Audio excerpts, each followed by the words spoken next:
ನಮಸ್ಕಾರ, ನಾನು ಬಸವರಾಜ್. ಇಲ್ಲಿ ಯಾರೇ ಇರ್ಬೋದು, ಶಾಸಕರಾಗಿರ್ಲಿ, MP ಗಳಾಗಲಿ, ಯಾರಾದರೂ RSS ಬಗ್ಗೆ ಏನಾದರೂ ಅವ್ರ ಪರ ಹೋದ್ರೆ ಅವ್ರಿಗೆ ಈ ಪಕ್ಷದಲ್ಲಿ ಸ್ಥಾನಮಾನ ಇರೋದಿಲ್ಲ.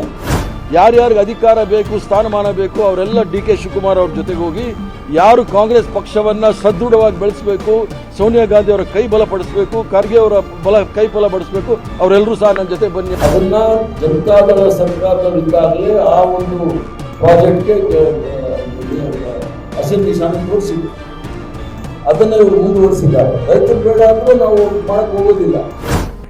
ಹಾಲಿ ಮುಖ್ಯಮಂತ್ರಿ DK ಶಿವಕುಮಾರ್ ಅವರ ಮಹತ್ವದ ಕನಸು ನುಚ್ಚು ನೂರಾಗಲಿದೆಯಾ, ಅಥವಾ DK ಶಿವಕುಮಾರ್ ಅವರ ಹೊಸ ಪ್ಯಾಟ್ರನ್ ಪಾಲಿಟಿಕ್ಸ್ ಏನಿದೆ, ಸಾಫ್ಟ್ ಹಿಂದುತ್ವ, ಸಾಫ್ಟ್ ಸೆಕ್ಯುಲರಿಸಂ, ಈ ಎಲ್ಲವನ್ನ ಧಿಕ್ಕರಿಸುವಂತೆ, ಅವರ ನಾಯಕತ್ವಕ್ಕೆ ಚೆಕ್ಮೇಟ್ ಇಡುವಂತೆ ಮಹತ್ವದ ಸಂದೇಶ ದೆಹಲಿಯಿಂದ ರವಾನೆ ಆಯ್ತಾ? ಅಹಿಂದ ಸಾರಥ್ಯದ ನಾಯಕತ್ವವನ್ನ ಕೆಳಗಿಳಿಸದ ಮೇಲೆ ಅಹಿಂದ ನಾಯಕರು ತೆಪ್ಪಗಾದ್ರ, ಸೈಲೆಂಟ್ ಆದ್ರ? ಇಲ್ಲ, ಅದು ಸಾಧ್ಯವೇ ಇಲ್ಲ ಅನ್ನೋ ಮೆಸೇಜ್ ಅನ್ನ ಸುಸ್ಪಷ್ಟವಾಗಿ KPCC ಸಾರಥಿ BK ಹರಿಪ್ರಸಾದ್ ಅವರು ರವಾನಿಸಿದ್ದಾರೆ. ಕಾಂಗ್ರೆಸ್ ಸಿದ್ಧಾಂತ ಸಂವಿಧಾನ ಅನ್ನೋದನ್ನ ಸಾರಿ ಸಾರಿ ಹೇಳ್ತಿದ್ದಾರೆ. ಅಷ್ಟೇ ಅಲ್ಲ, ಕಾಂಗ್ರೆಸ್ ಎಲ್ಲ ಶೋಷಿತ, ದಮನಿತ, ಹಿಂದುಳಿದ ಅಲ್ಪಸಂಖ್ಯಾತರ ಪರವಾಗಿ ಇರುತ್ತೆ, ಅವರಿಗೋಸ್ಕರನೇ ದುಡಿಯುತ್ತೆ ಅನ್ನೋದನ್ನ ಹೇಳ್ತಿದ್ದಾರೆ. ಅಷ್ಟೇ ಅಲ್ಲ, ಈ ಎಲ್ಲ ಬದಲಾವಣೆಗಳಾದ ಮೇಲೆ, CM ಸ್ಥಾನದಿಂದ ಸಿದ್ದರಾಮಯ್ಯ ಅವರು ಎಳೆದ ಮೇಲೆ, KPCC ಅಧ್ಯಕ್ಷರಾಗಿ DK ಶಿವಕುಮಾರ್ ಅವರು ಕೆಳಗಿಳಿದು ಆ ಜಾಗಕ್ಕೆ BK ಹರಿಪ್ರಸಾದ್ ಅವರು ಬಂದ ಮೇಲೆ, ಇದು BK ನೇತೃತ್ವದ ಸರ್ಕಾರ ಅನ್ನುವಂತಹ ಸಂದೇಶ ರವಾನೆ ಆದ್ಮೇಲೆ ಫಸ್ಟ್ ಟೈಮ್ ಕೇರಳಕ್ಕೋಸ್ಕರ ವಿಶ್ರಾಂತಿಗೆ ಹೋಗಿ ಬಂದಂತಹ ಸಿದ್ದರಾಮಯ್ಯ ಅವರನ್ನ BK ಹರಿಪ್ರಸಾದ್ ಅವರು ಭೇಟಿ ಮಾಡಿದ್ದಾರೆ, ಮಹತ್ವದ ಚರ್ಚೆ ನಡೆಸಿದ್ದಾರೆ. ಏನಾಯ್ತು? DK ಶಿವಕುಮಾರ್ ಅವರಿಗೆ BK ಹರಿಪ್ರಸಾದ್ ಅವರು ತುಂಬಾ ಸ್ಪಷ್ಟವಾಗಿ 3 ಸಂದೇಶವನ್ನ ರವಾನಿಸಿದ್ದಾರೆ. ನೋಡಿ, ಕಣ್ಣು ಮುಂದೆ ಕಾಣ್ತಿರುವಂತದ್ದು. ಆರಂಭದಲ್ಲೇ ಹೇಳಿದ್ರು, ನಿಮಗೆ ಅಧಿಕಾರ ಬೇಕಿದ್ರೆ DK ಶಿವಕುಮಾರ್ ಅವ್ರ ಜೊತೆಲಿ ಹೋಗಿ, ಪಕ್ಷ ಕಟ್ಟಬೇಕಿದ್ರೆ, ನಿಮಗೆ ಪಕ್ಷ ಬೇಕಿದ್ರೆ BK ಹರಿಪ್ರಸಾದ್ ಜೊತೆ ಬನ್ನಿ ಅನ್ನೋ ಸಂದೇಶ ರವಾನಿಸಿದ್ರು. ಅದು ಕೂಡ ಪದಗ್ರಹಣಕ್ಕೂ ಮುಂಚೆನೆ, ಪದಗ್ರಹಣದ ನಂತರವೂ ಆ ಮಾತನ್ನ ಹೇಳ್ತಿದ್ದಾರೆ. ಇದು ಒಂದು ಕಡೆ. ಇಲ್ಲಿ ಹಿಂದುಳಿದವರು, ಅಲ್ಪಸಂಖ್ಯಾತರು ಅಂತ ಅಲ್ಲ, ಕಾಂಗ್ರೆಸ್ ಕಾಂಗ್ರೆಸ್ ಕಾಂಗ್ರೆಸ್ ಇದೇ ಮಾತನ್ನ BK ಹರಿಪ್ರಸಾದ್ ಅವರು ಹೇಳ್ತಿರುವಂತದ್ದು. ಇದೀಗ ಸಿದ್ದರಾಮಯ್ಯ ಅವರ ಜೊತೆಲಿ ಯಾಕೆ ಮಾತುಕತೆ ನಡೆಸಿದ್ರು?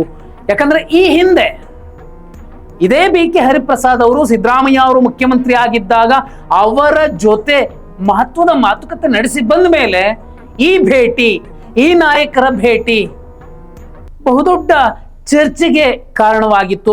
ಈಗಲೂ ಕೂಡ ಅಂಥದ್ದೇ ಚರ್ಚೆಗೆ ಕಾರಣವಾಗಿದೆ. ಈ ಬೆಕ್ಕಿನ ಕೊರಳಿಗೆ ಗಂಟೆ ಕಟ್ಟುವವರು ಯಾರು ಅನ್ನುವಂತಹ ಒಂದು ಮಾತು ಬಹುಪಾಲು ಸಂದರ್ಭಗಳಲ್ಲಿ ಕೇಳಬರುತ್ತೆ. ಒಂದು ಕಡೆ ಉದ್ದಟತನದಿಂದ, ಫ್ಯೂಡಲ್ ಮಾದರಿಯಲ್ಲಿ, ಅಥವಾ ಈ ವ್ಯಕ್ತಿ ಪೂಜೆಯನ್ನ ಬೆಂಬಲಿಸುವ, ಪುರಸ್ಕರಿಸುವ ರೀತಿಯಲ್ಲಿ DK ಶಿವಕುಮಾರ್ ಮತ್ತು ಅವರ ಶಿಷ್ಯ ವೃಂದ, ಪಠಾಲಂ ಸಾಗುತ್ತಿರುವ ಸಂದರ್ಭದಲ್ಲಿ ಅಂತಹದ್ದಕ್ಕೆ ಕಡಿವಾಣ ಹಾಕೋದಕ್ಕೆ ಒಬ್ಬ ಸ್ಟ್ರಿಕ್ಟ್ ಹೆಡ್ ಮಾಸ್ಟರ್ ಬೇಕಾಗತ್ತೆ. ಆ ಕೆಲಸವನ್ನ BK ಹರಿಪ್ರಸಾದ್ ಅವರು ಅಚ್ಚುಕಟ್ಟಾಗಿ ಮಾಡ್ತಾರೆ ಅನ್ನೋದಕ್ಕೆ ಸಾಕ್ಷಿಯಾಗಿರುವಂಥದ್ದು ಮತ್ತೊಂದು ಹೇಳಿಕೆ. ಯಾರೆಲ್ಲ RSS ಸಿದ್ಧಾಂತವನ್ನ ಬೆಂಬಲಿಸ್ತಾರೆ ಅಥವಾ ಅದರ ಪರವಾಗಿ ನಿಂತ್ಕೊಳ್ತಾರೆ, ಅವರಿಗೆ ಕಾಂಗ್ರೆಸ್ನಲ್ಲಿ ಜಾಗ ಇಲ್ಲ, ಉಚ್ಚಾಟನೆ ಮಾಡ್ತೀವಿ. BK ಹರಿಪ್ರಸಾದ್ ಅವರ ಈ ಮಾತು ತುಂಬಾ ಸ್ಪಷ್ಟವಾಗಿ, ನೀವು ಯಾರೇ ಆಗಿರಿ, ನೀವು ಶಾಸಕರಾಗಿರಿ, ಸಂಸದರಾಗಿರಿ, ನೀವು ಯಾವುದೇ ಹುದ್ದೆಲಿರಿ, ನಿಮ್ಮ ಅಗತ್ಯ ಇಲ್ಲಿಲ್ಲ. ಈ ಮಾತನ್ನ BK ಹರಿಪ್ರಸಾದ್ ಅವರು ಹೇಳ್ತಿದ್ದಾರೆ ಅಂದ್ರೆ, ಈ ತಿಕ್ಕಲುತನದ ನಾಯಕತ್ವಗಳೇನಾದ್ರೂ ಮಿತಿ ಮೀರಿ, ಎಲ್ಲೆ ಮೀರಿ ಪ್ರದರ್ಶಿತವಾದ್ರೆ ಆಗ್ಲೇ ಕಾಂಗ್ರೆಸ್ನ ಒಬ್ಬ ಸಾರಥಿಯಾಗಿ, ಪ್ರದೇಶ ಕಾಂಗ್ರೆಸ್ನ ಸಾರಥಿಯಾಗಿ ಯಾರಿಗೆ ಹೇಗೆ ಎಲ್ಲಿ ಬಿಸಿ ಮುಟ್ಟಿಸ್ಬೇಕೋ ಆ ಕೆಲಸವನ್ನು ಅವ್ರು ಮಾಡ್ತಾರೆ. ಈ ಹಿಂದಿನ KPCC ಅಧ್ಯಕ್ಷಗಳ ಲೆಕ್ಕ ಹೇಗಿದೆಯೋ ಬಿಟ್ಟಿದೆಯೋ, ಆದ್ರೆ BK ಹರಿಪ್ರಸಾದ್ ಕಾಂಗ್ರೆಸ್ ವಿಚಾರಕ್ಕೆ ಅಪ್ಪಟ ಕಾಂಗ್ರೆಸ್ಮನ್, ಸಿದ್ಧಾಂತಕ್ಕೆ ನೋ ಡೌಟ್ ಕಟಿಂಗ್ ಎಡ್ಜೇ ಇರ್ತಾರೆ, ನೇರ ಏಕ್ ಮಾರ್ ದೋ ತುಕ್ಕಡ ಅದೇ ರೀತಿ ಮಾತಾಡ್ತಾರೆ, ಅದೇ ರೀತಿ ಅವರ ಕ್ರಮ ಕೂಡ ಇರುತ್ತೆ.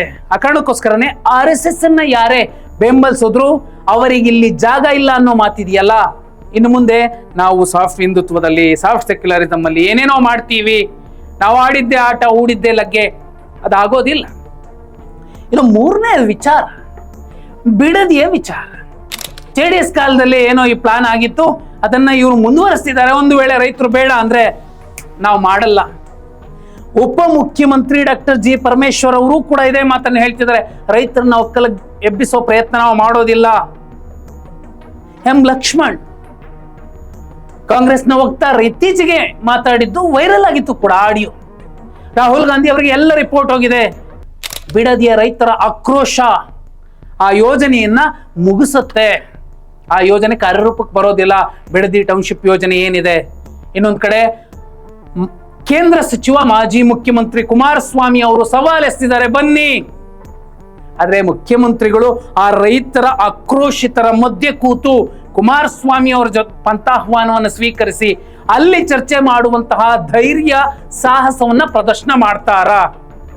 ಒಂದು ವೇಳೆ ಅಲ್ಲಿ ಮುಖಭಂಗ ಆದ್ರೆ ಈ BK ಹರಿಪ್ರಸಾದ್ ಅವರು ಸೇರಿದಂತೆ ಕಾಂಗ್ರೆಸ್ನ ನಾಯಕರು ಹೇಳ್ತಿರುವಂತದ್ದು, ರೈತರ ಆಕ್ರೋಶಕ್ಕೆ ವಿರುದ್ಧವಾಗಿ ನಾವೇನು ಮಾಡೋಕ್ ಹೋಗೋದಿಲ್ಲ, ರೈತರೇ ದೊಡ್ಡವರು, ಅನ್ನದಾತನೇ ದೊಡ್ಡವನು, ಆತನ ರಕ್ಷಣೆಗೆ ಸರ್ಕಾರಗಳಿರ್ಬೇಕು, ಆ ಕೆಲಸ ನಾವು ಮಾಡ್ತೀವಿ ಅನ್ನೋದನ್ನ ಹೇಳ್ತಿದಾರಲ್ಲ. ಬಿಡದಿಯ ಬಹುದೊಡ್ಡ ಕನಸೇನಿತ್ತು DK ಶಿವಕುಮಾರ್ ಅವ್ರದ್ದು, ಆ ಕನಸು ನುಚ್ಚು ನೂರಾಗಲೇಬೇಕು. ಯಾಕಂದ್ರೆ ಅನ್ನದಾತರ ಆಕ್ರೋಶದ ಎದುರಲ್ಲಿ ಎಂತೆಂಥದ್ದೇ ಸರ್ಕಾರಗಳು ಮುಗುಚು ಬಿದ್ದಿವೆ, ಮುರ್ಕೊಂಡು ಬಿದ್ದಿವೆ. ಆ ಪಕ್ಷ ಮತ್ತೆ ಮೇಲೆದ್ದು ಬರೋಕ್ ಆಗ್ಲಿಲ್ಲ, ಆಗೋದಿಲ್ಲ. ಅಂತಹ ಆಕ್ರೋಶದ ಮಧ್ಯೆ ಆಡಳಿತ ವಿರೋಧಿ ಅಲೆಯನ್ನ ಮೈ ಕಟ್ಕೊಂಡು ಇವ್ರು ಇನ್ನೇನ್ ಸಾಧನೆ ಮಾಡೋಕ್ಕಾಗುತ್ತೆ 2028ರ ವಿಧಾನಸಭಾ ಚುನಾವಣೆಯಲ್ಲಿ.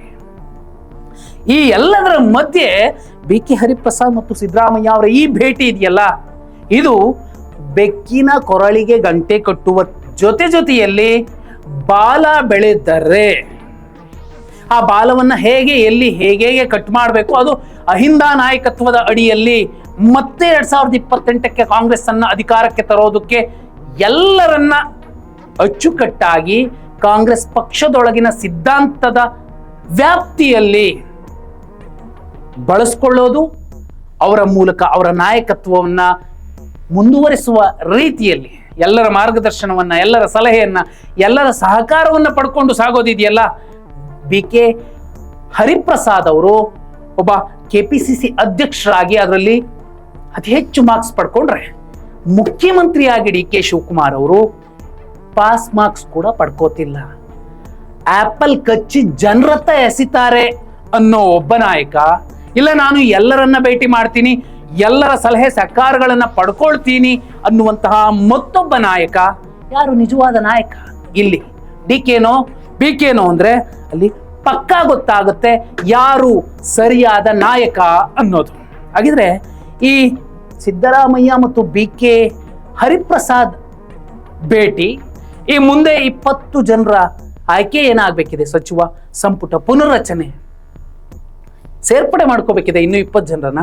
ಅಲ್ಲಿ ಯಾರ್ಯಾರಿಗೆ ಎಂತೆಂತಹ ಪ್ರಾಮಾಣಿಕ ಕಾರ್ಯಕರ್ತರಿಗೆ ಏನೆಲ್ಲ ಕೊಡಿಸ್ಬೇಕಿದೆ ಅನ್ನುವಂತಹ ಚರ್ಚೆಗಳಾಗಿರುತ್ತೆ. ಆ 20 ಜನರ ಆಯ್ಕೆಯ ಸಂದರ್ಭದಲ್ಲಿ ಗೌರ್ಮೆಂಟ್ ಕೋಟಾ, ಪೇಮೆಂಟ್ ಕೋಟಾ ಅಂತೆಲ್ಲ ಕುಮಾರಸ್ವಾಮಿ ಅವರು ಮಾತಾಡಿದ್ರು.